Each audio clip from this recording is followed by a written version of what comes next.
Cameroon, Bandung, Africa, Bandung, to the world, Bandung. Ils sont forts à manipuler les blogs, manipuler certains joueurs pour faire des communiqués, notamment pour bavarder. Alors qu'en réalité, leur travail, c'est de s'accaparer de la fortune publique. Your Bamendaman, your Economan, your Guiman, your Bakurman, and proudly so, your anglophone brother. Salut les amis, bienvenue sur votre plateforme. Sa Majesté Sénateur Clétus, le Nzé, c'est moi. En fait, c'est une nouvelle que les blogs pro-ministère du sport et l'éducation physique, les blogs et les blogueurs pro-Ferdinand Gongo, ils ne vont pas répercuter. Ils ne vont jamais parler de cette information. Est-ce que vous avez vu ces gens-là critiquer Gongo ou Narcisse Mouele Kombi sur la construction du stade Olembe, par exemple, qui est un projet budgétivore, un truc le stade qui devait coûter 300 milliards et après, c'est le double, même le triple de ce prix-là. Et on a créé quelque chose qu'on appelle Task Force. Pourquoi jusqu'à aujourd'hui, on ne parle jamais du bilan? Le pays est endetté, surendetté, par le fait de certains individus.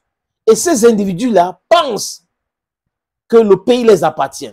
Ils ont le droit de faire ce qu'ils veulent. Mais surtout pas avec l'argent.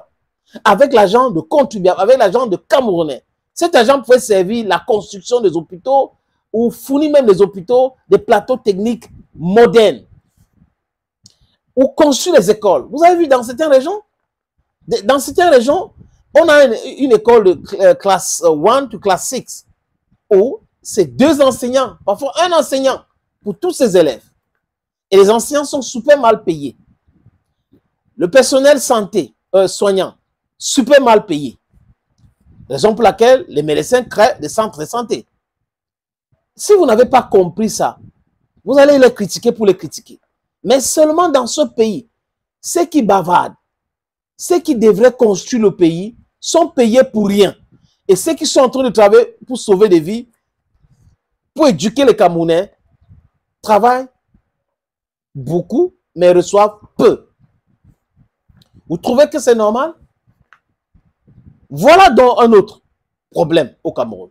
Après ce que je vous avais expliqué ici, la mafia de résiliation de contrat de sélectionnés de l'équipe nationale du Cameroun. Ils font ça sciemment.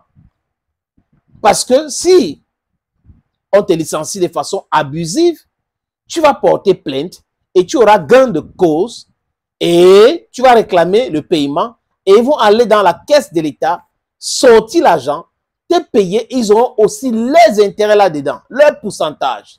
J'espère que Conseil Sao, en passant, a eu son argent. Scandale de plus. Ce pays a besoin de prison. Parce que très bientôt, les amis, ces gars-là qui sont là au pouvoir, là, ils pensent que ça sera comme ça éternel. Non, ça ne peut pas être éternel. No condition is permanent on earth. Vous êtes très méchants. Mais ils sont les premiers à prétendre parler du patriotisme. Patriotisme, il faut aimer ton pays. Vraiment, il ne faut pas enfariner un ministre. Il ne faut pas faire ceci. Mais quand vous voyez ce que les ministres font, le mal que ces ministres-là causent, la destruction, parce que vous qui détournez 1 milliard, imaginez ce que ça devrait faire dans la vie de tous les jours des Camerounais. Mais vous ne détournez pas seulement 1 milliard, parce que 1 milliard, c'est petit pour eux.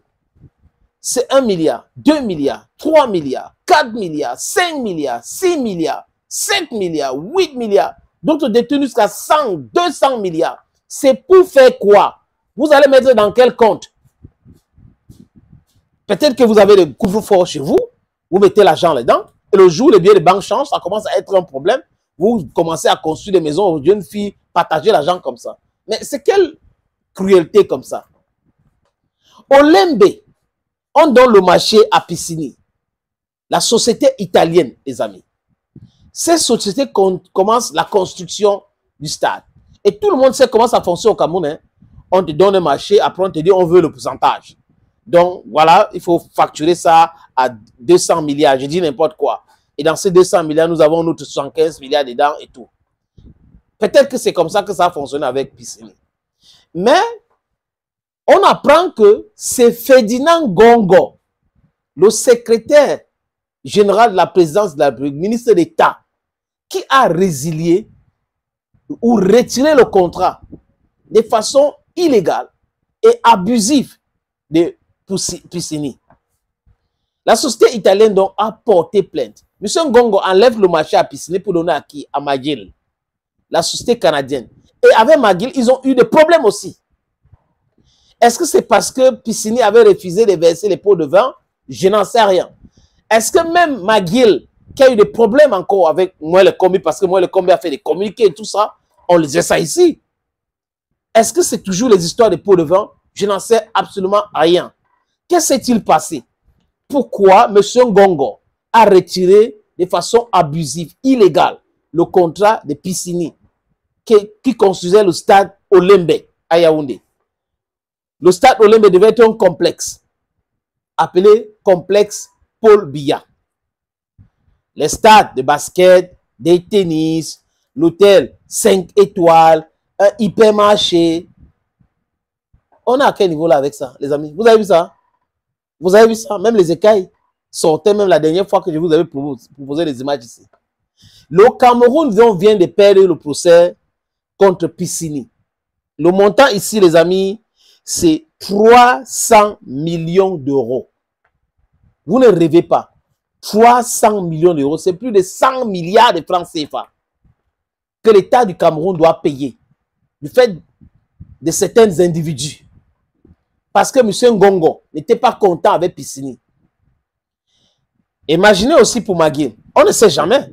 Peut-être d'ici peu, on va nous annoncer, désolé, dans Talk French, on va nous annoncer que McGill aussi a porté plainte et a eu gain de cause. C'est quelle façon de gérer le pays comme ça? Depuis 43 ans que Paul Biya est là, la même méthode, les mêmes personnes, les mêmes gens qui procèdent de la même façon. Le pays les appartient, la fortune du pays les appartient. Les autres peuvent crever de faim, c'est pas grave. La maladie terrasse les gens, c'est pas grave. Mais les gens qui ont la signature peuvent décider de résilier le contrat de façon illégale, abusive, et on peut plaindre contre l'État du Cameroun. Et après, on dit il faut payer 300 millions d'euros et on va décaisser ça dans la caisse de l'État pour les payer. Allez voir s'il n'y a pas la mafia dans cette histoire de Piscini aussi. Parce que c'est une société italienne. On connaît la mafia italienne.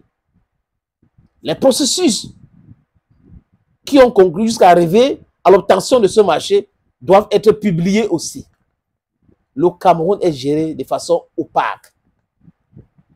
C'est la gouvernance de l'opacité. Monsieur Narcisse Mouele Kombi, Monsieur Ngongo, si on était dans un pays sérieux, ils seront en train de donner une conférence de presse pour s'expliquer, et la justice devrait s'intéresser à ce dossier-là pour que les coupables payent pour les actes. C'est le nom d'Eto qui est sucré. Eto matin, Eto soir, Eto a fait ceci, Eto a fait cela. Mais les petites choses là, vous n'arrivez pas à gérer. Thank you, friends. I don't go. Cameroon, Bandung, Africa, Bandung, to the world, Bandung.